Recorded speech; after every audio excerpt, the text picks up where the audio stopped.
नमस्कार, स्वागत है आपका जी राजस्थान न्यूज में। आपके साथ मैं हूं अभिषेक कात्यायन।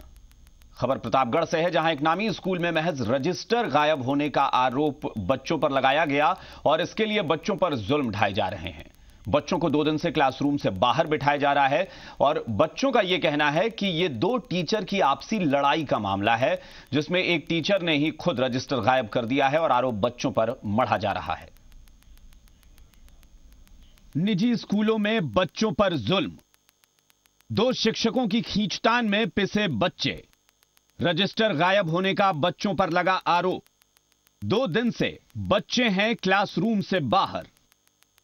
जी हां, मामला प्रतापगढ़ के नीमच रोड स्थित मयूर इंटरनेशनल स्कूल का है, जहां 2 शिक्षकों के आपसी मनमुटाव के चक्कर में बच्चों की शामत आ गई है। एक रजिस्टर के गायब होने का मामला इतना गंभीर बना दिया गया कि बच्चों को 2 दिन से क्लासरूम में घुसने नहीं दिया जा रहा और तो और बच्चों को धूप में बैठने की सजा सुनाई गई है। कुछ टाइम पहले हमारे पैसों के बीच में हमने क्या सर को इन सर से पैसे लेके हमने जो डोनेशन दिया था फेयरवेल के लिए, इन सर से पैसे लेके दूसरे सर को दे दिए। तो सर हमसे उस बात पर गुस्सा हो गए और फिर 9th पीरियड में हमारे सर ने खुद ने अपने हाथों से रजिस्टर चेक किया और यहाँ पे ऑफिस में आके सबमिट कराया। फिर अगले दिन सर आए और सर ने बोला तुम रजिस्टर फाड़ दे और हम सबको नीचे भेज दिया और हमारी कोई बात मानने के लिए तैयार नहीं हो रहा। बच्चों ने लगाया टीचर पर ही आरोप, टीचर पर रजिस्टर छुपाने का आरोप, टीचर के खिलाफ कार्रवाई की मांग। सवालों के घेरे में प्रिंसिपल की खामोशी। एक तरफ बच्चों पर आरोप मढ़कर उन्हें सजा सुनाई गई है, जबकि बच्चों का आरोप है कि टीचर ने खुद ही रजिस्टर छुपा दिया है। उसने दूसरे टीचर से नाराजगी को लेकर ऐसा किया है। इन आरोप प्रत्यारोप के बीच बड़ा सवाल प्रिंसिपल की खामोशी भी है, जो किसी की भी समझ से परे है। बच्चे बच्चे जवाब नहीं दे रहे हैं, किसने फाड़ा रजिस्टर? तो मैं जवाब चाहिए, हम क्लास नहीं लगाएंगे, आप जवाब दो। बच्चों को पता है, नाम भी बता रहे हैं। मैं कह रहा हूँ कि मेरा बच्चा ने गलती करी, सजा दो उसको, बिल्कुल दो। सर को कहा बोले उसको टीसी निकाल के बाहर निकालो। 9th क्लास के बच्चों ने क्या अटेंडेंस रजिस्टर किसी बच्चे ने फाड़ दिया क्लास। तो क्लास से नाम जानने के लिए बच्चों को मिलता है, जब तक आप नाम नहीं बताओगे आप क्लास में नहीं लगा। धूप के अंदर बिठा रखा था। तो आपको है ही नहीं सर, धूप देख लो, आपको लग रही है धूप, देख लो ना। सरकारी स्कूलों की बदहाली को देखते हुए माँ बाप बच्चों का एडमिशन नामी प्राइवेट स्कूलों में कराते हैं, लेकिन जब वहां के हालात भी ऐसे हो तो भला बच्चे पढ़ने जाएं भी तो कहां। बच्चे इस पूरे मामले में अब कार्रवाई की उम्मीद कर रहे हैं। प्रवेश परदेसी, जी मीडिया, प्रतापगढ़। और इस वक्त हमारे साथ जुड़ गए हैं प्रतापगढ़ से जी मीडिया संवाददाता प्रवेश परदेसी। प्रवेश से बात करते हैं। प्रवेश, ये बताएं कि इस मामले में क्या कुछ हो रहा है? प्रिंसिपल जो है या टीचर जो है वो सीधे तौर पर बच्चों को ही दोषी ठहरा रहे हैं। जी बेशक अभिषेक, अभी की जो स्थिति कही जा सकती है कि प्रिंसिपल और अध्यापक जो हैं वो आपस में पूरी तरह मिले हुए नजर आ रहे हैं। बच्चों पर अभी तक कोई कार्रवाई नहीं की जा रही है, जबरन उन्हें क्लास से बाहर बैठाया जा रहा है, सिर्फ इस आरोप में कि उन्होंने रजिस्टर गायब किया है। तो वहीं बच्चों के अनुसार 2 अध्यापक हैं स्कूल के अंदर जिन्होंने आपसी जो उनकी नोकझोंक है उस वजह से उन्होंने यह रजिस्टर छुपाया और बच्चों पर इस तरह का आरोप लगा रहे हैं। अभिषेक, यहाँ पर गौर करने वाली बात यह है कि इन बच्चों को तो क्लास के बाहर तो बिठाया ही गया था, इसके अलावा बच्चों के अनुसार उन्हें 2 दिन लगातार चिलचिलाती धूप के अंदर ग्राउंड के अंदर बैठाया गया, उन्हें क्लास अंदर नहीं आने दिया गया, उन्हें खाना नहीं खाने दिया गया, उनकी पढ़ाई नहीं हो गई। इस बच्चों का कहना है कि उनके एग्जाम है जो बहुत पास आ गए हैं। तो ऐसे में अभिषेक बात बस यही है कि सवाल यही उठता है कि जब सरकारी स्कूलों के हाल बदहाल होते हैं तो उम्मीद की जाती है कि किसी नामी प्राइवेट स्कूल में अच्छी शिक्षा मिलेगी, लेकिन जब किसी प्राइवेट स्कूलों में भी हाल इस तरह प्रवेश यहाँ पर एक जिद भी दिख रही है। जैसे प्रिंसिपल खुद कह रहे हैं कि जब तक बच्चे नहीं बताएंगे उन्हें क्लासरूम में हमने आने से मना कर दिया है। एक रजिस्टर, चलिए अब ये विवाद जो भी रहा हो, 2 टीचर्स के बीच का विवाद रहा हो, किसने फाड़ा ये अभी ये जांच का विषय हो सकता है, लेकिन सवाल यह है कि क्या एक रजिस्टर के फाड़े जाने से या गायब हो जाने से स्कूल में पूरी पढ़ाई की व्यवस्था ही चौपट हो जाएगी? जी बेशक अभिषेक, बेहद शर्मनाक स्थिति यहाँ मयूर इंटरनेशनल स्कूल में पैदा हो गई है। जो प्रिंसिपल है उनसे जब हमने इस बारे में बात की तो उनका रवैया भी इस तरह से था कि बच्चों ने ही ये गलती की और मैं उनको तब तक क्लास में नहीं आने दूंगा जब तक कि वे अपना गुनाह कबूल नहीं करते या फिर वो क्लास के या फिर रजिस्टर नहीं बताते। इधर अध्यापक से बात की गई तो उन्होंने भी साफ कह दिया कि नहीं, रजिस्टर बच्चों ने ही छुपाया, उन्होंने फाड़ा है और जब तक बच्चे इस बारे में नहीं बताएंगे तो उन्हें क्लास में नहीं जाने दिया जाएगा। जब हमने इसके बाद यह सवाल उनसे किया कि किसी पर्टिकुलर बच्चे को आप चिन्हित करके कि भाई किसी पे संदेह जाहिर करके उनसे सवाल करिए तो उन्होंने कहा नहीं, सारे बच्चों पर इस तरह से अत्याचार किया जाएगा, सारे बिल्कुल। बच्चों की पढ़ाई खराब की जाएगी, तभी वे यानी ये भी अभी पता नहीं है कि किस बच्चे ने ये गलती, अगर बच्चे में से किसी से गलती हुई है तो ये किसने की है, लेकिन इसके बदले में सारे बच्चों को एक साथ सजा देना ये समझ से परे है। बहुत बहुत शुक्रिया प्रवेश इस पूरी जानकारी के लिए। जयपुर में बीजेपी विधायक दल की बैठक खत्म हो गई है। बैठक में मुख्यमंत्री वसुंधरा राजे ने विधायकों को दो टूक कहा है कि विपक्ष के खिलाफ अभद्र भाषा का इस्तेमाल ना करें। सीएम ने कहा कि मीडिया में आने के लिए गलत बयानबाजी से बचें। आपको बता दें कि बीजेपी विधायक कैलाश चौधरी और ज्ञानदेव आहूजा ने जेएनयू मामले में राहुल गांधी और कांग्रेस के खिलाफ अभद्र भाषा का इस्तेमाल किया था। मुख्य सचेतक महोदय से कि वो विधायक दल की वो माननीय प्रदेश अध्यक्ष महोदय का मुख्य बैठ करके स्वागत करें। और इस वक्त जयपुर से जी मीडिया संवाददाता सचिन शर्मा हमारे साथ फोन लाइन पर जुड़े हैं। सचिन, इस बैठक में क्या हुआ है? मुख्यमंत्री ने, चूंकि ये एक बहुत बड़ा मुद्दा बनेगा, बताया जा रहा है कि विपक्ष सदन में इस मुद्दे को उठाएगा कि सत्ता पक्ष के विधायकों ने किस तरह की टिप्पणी की है, तो मुख्यमंत्री ने क्या कहा? देखिए, मुख्यमंत्री ने जो आज बैठक आहूत की थी, जिसकी अध्यक्षता मुख्यमंत्री कर रही थी, उसमें उन्होंने साफ शब्द में कह दिया है उन विधायकों को जिन्होंने जो लोग मीडिया में छाए हुए हैं और तमाम अन्य विधायकों को भी उनके इशारे पर उनको जो है समझाते हुए कहा है कि आप किसी की भी आलोचना करें, समालोचना करें, उसमें मर्यादा का ध्यान रखें, मर्यादा में रहकर आप किसी की आलोचना समालोचना करें। और जो ज्ञानदेव आहूजा और जो बैतूल विधायक कैलाश चौधरी है, उन्हें साफ साफ कह दिया है कि आप मीडिया में बने रहने की वजह से बार बार फालतू की बयानबाजी ना करें, क्योंकि देखिए विपक्ष पहले ही साफ कर चुका है। आज भी रामेश्वर डुडी ने एक प्रेस कॉन्फ्रेंस की है, उसमें उन्होंने साफ कर दिया है कि सदन तभी चलने दिया जाएगा, तभी सदन की कार्रवाई होने दी जाएगी जब उन दो विधायकों के खिलाफ पार्टी कार्रवाई करेगी। इस तरह के बयान विपक्ष की तरफ से आ रहे हैं। जब राज्यपाल से मिलने गए थे तमाम कांग्रेस के आला नेता, तो उन्होंने भी एक सुर में इसी बात को दोहराया था।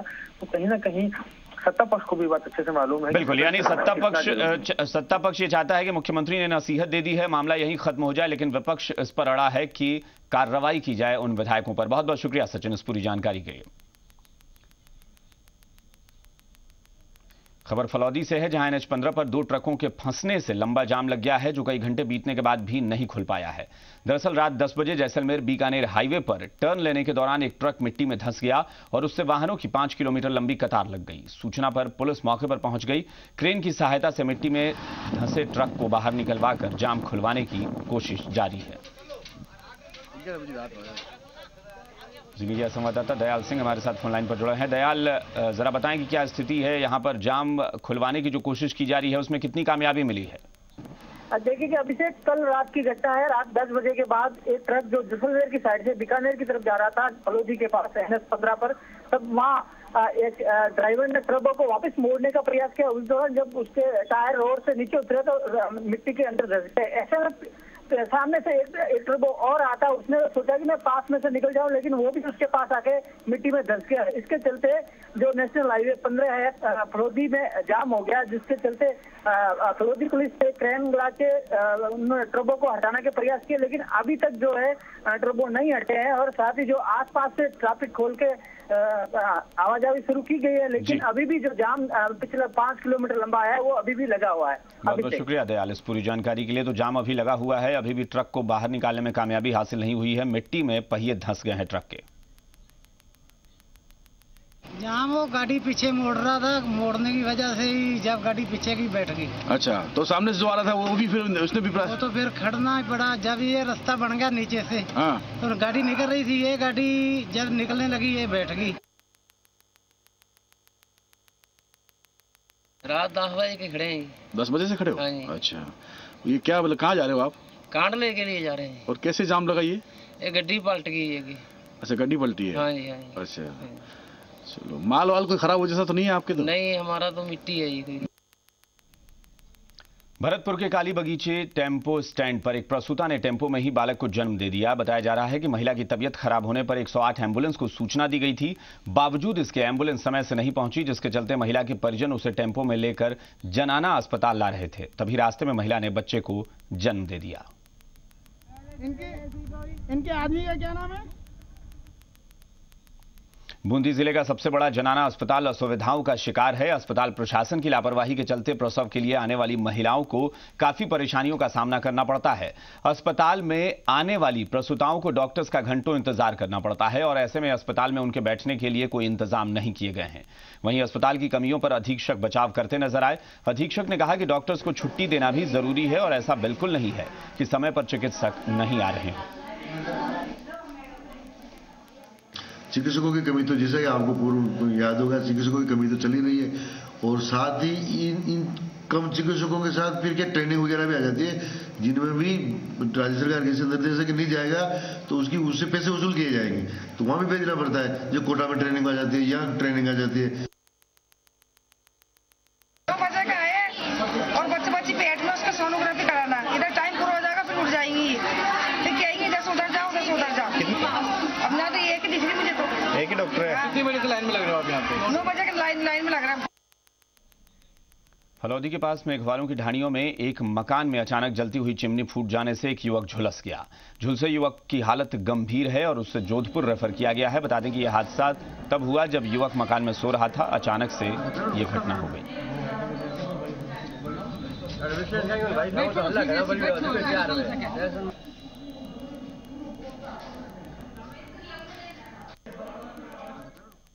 प्रदेश भर में सफाई कर्मचारियों के वेतन की असमानता स्मार्ट सिटी बनने की राह में बहुत बड़ा रोड़ा है। हालत यह है कि अस्थायी सफाई कर्मचारी को जहां 5,000 रुपए वेतन के लिए महीने भर तक इंतजार करना पड़ता है, इससे निराश होकर वो काम करने से भी मना कर देता है, जिसका नतीजा शहर में फैली गंदगी होती है। जिनके हाथों में शहर की गंदगी को कम करने की जिम्मेदारी है, उन सफाई कर्मचारियों के हाथ खाली हैं।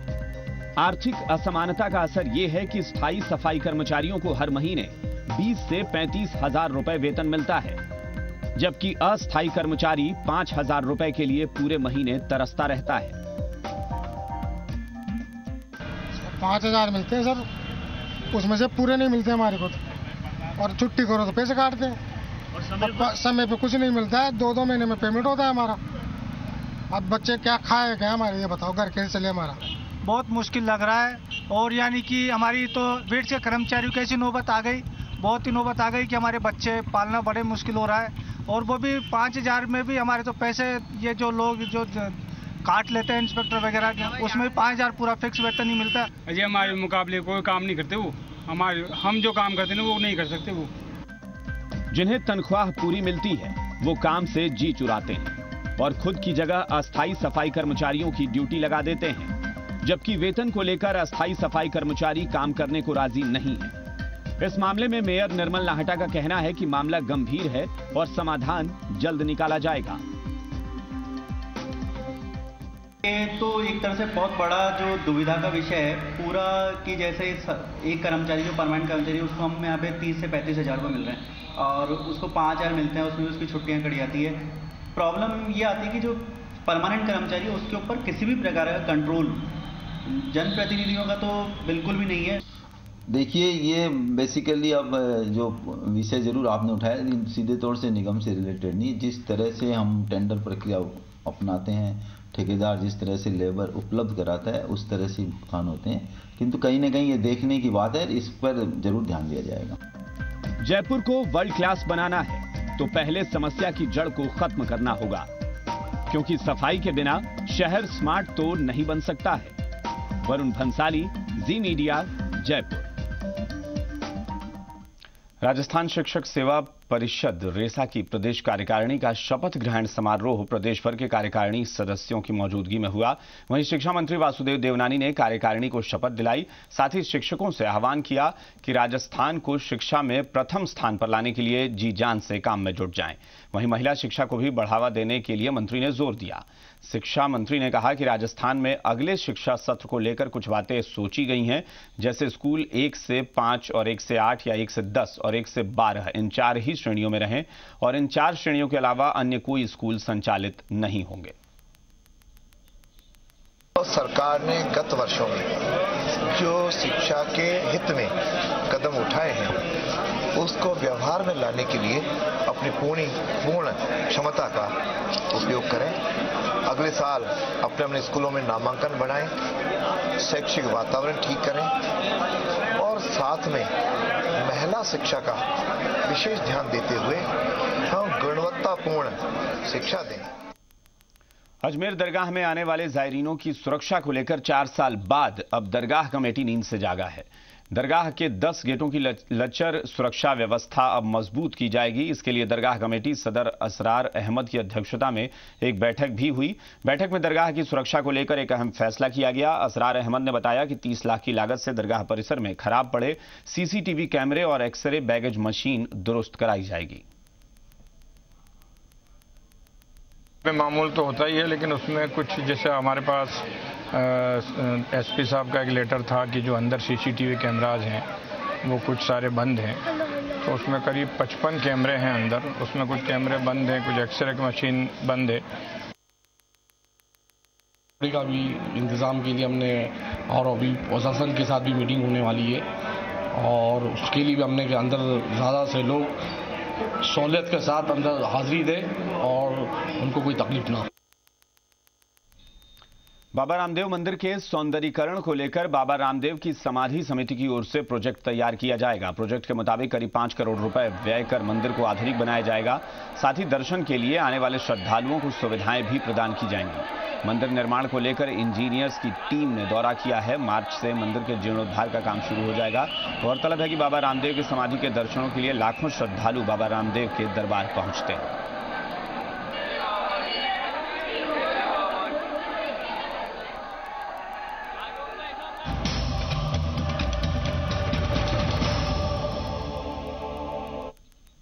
केंद्रीय वित्त मंत्री अरुण जेटली कल यानी 29 फरवरी को आम बजट पेश करेंगे और सभी को उम्मीद है कि किसी न किसी रूप में उन्हें राहत मिलेगी।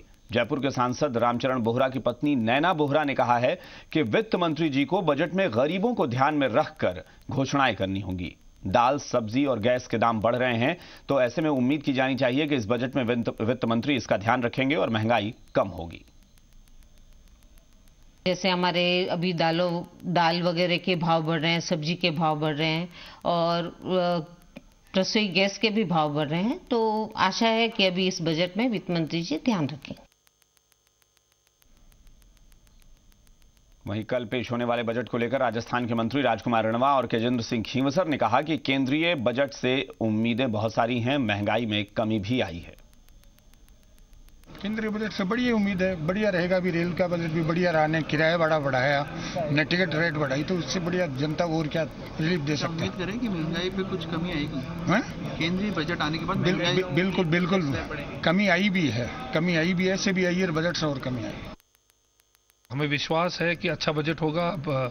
बजट में क्या अनाउंस होगा उसका हम आपको कोई स्टेट की कोई रिक्वायरमेंट है आप लोगों ने? नहीं, स्टेट ने तो कई अपने वाटर के ऊपर हमने केंद्र को बोला हुआ है और हमारे कई जो इश्यूज जो रेज किए गए हैं सेंटर को हमारे मंत्री लोग जाके मिलते रहते हैं। आप देखते हैं आपका चंद कुछ ही घंटों में आपको मालूम पड़ जाएगा। Thank you. आम बजट पर सांसद ओम बिरला और उनकी पत्नी ने भी अपनी राय दी। सांसद ओम बिरला का कहना है कि बजट से किसानों को, नौजवानों को काफी उम्मीदें हैं। ऐसे में सांसद को भी उम्मीद है कि यह बजट देश के विकास को नया आयाम देने वाला होगा। वहीं सांसद की पत्नी अमिता बिरला, जो एक डॉक्टर होने के साथ साथ गृहिणी भी हैं, उनका मानना है कि बजट रसोई के खर्च को राहत देने वाला होना चाहिए। देश के अंदर यह बजट उस आम आवाम गरीब नीचे के तबके का, किसान और नौजवान को समर्पित बजट होगा। मुझे आशा है कि इस बजट के माध्यम से हम देश के अंदर उस अंतिम व्यक्ति के जीवन के तमाम पहलुओं को, देश के किसानों को, देश के नौजवानों को छूते हुए इंफ्रास्ट्रक्चर के रूप में भी डेवलप हो। जैसे बहुत जो ऐशो आराम की चीजें हैं वो हमारी आवश्यकता नहीं है, वो हमारी इच्छाएं हैं, तो उन पे कंट्रोल कर सकते हो। उसको तुम महंगा कर दो तो ठीक है, अगर जो उसको अफोर्ड कर सकता है वो यूज करे तो करे, और उसमें अगर कम भी यूज करे तो कोई फर्क नहीं पड़ता। लेकिन जो हमें रोज आवश्यकता जिसकी पड़ रही है उन चीजों में तो महंगाई नियंत्रित होनी चाहिए और उसका बजट अच्छा होना चाहिए। श्रीगंगानगर का मेहनती किसान भी अपनी बदहाली से उबरने के लिए वित्त मंत्री की तरफ टकटकी लगाए हुए है। किसान की दशा तो फिलहाल तो बहुत नाजुक है। तो किसान के लिए जो खाद या फर्टिलाइजर या जिस प्रकार से डीजल की आवश्यकता है, उनका तो भाव आसमानों को छूता जा रहा है। पूरे देश की जो हालत है किसान की, वो बहुत ज़्यादा ख़राब है, बहुत ज़्यादा नाजुक है और किसान मजबूर है आत्महत्या के लिए, क्योंकि उसका कारण ये है कि पूरा परिवार मिलके खेत में काम करता है, लेकिन उसको लास्ट में उसकी मजदूरी भी नहीं बचती, ब्याज भी मतलब जो उसका है वो उसका पूरा नहीं उतरता। बहुत सारी घोषणाएं।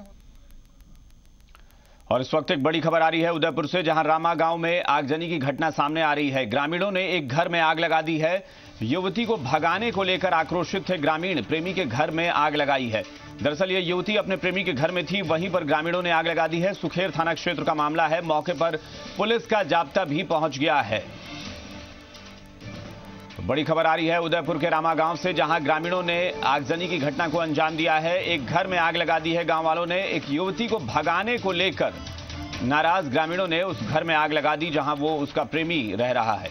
कपिल श्रीमाली जी मीडिया संवाददाता हमारे साथ फोन लाइन पर जुड़ गए हैं। कपिल, क्या जानकारी मिल पाई है इस घटना के बारे में?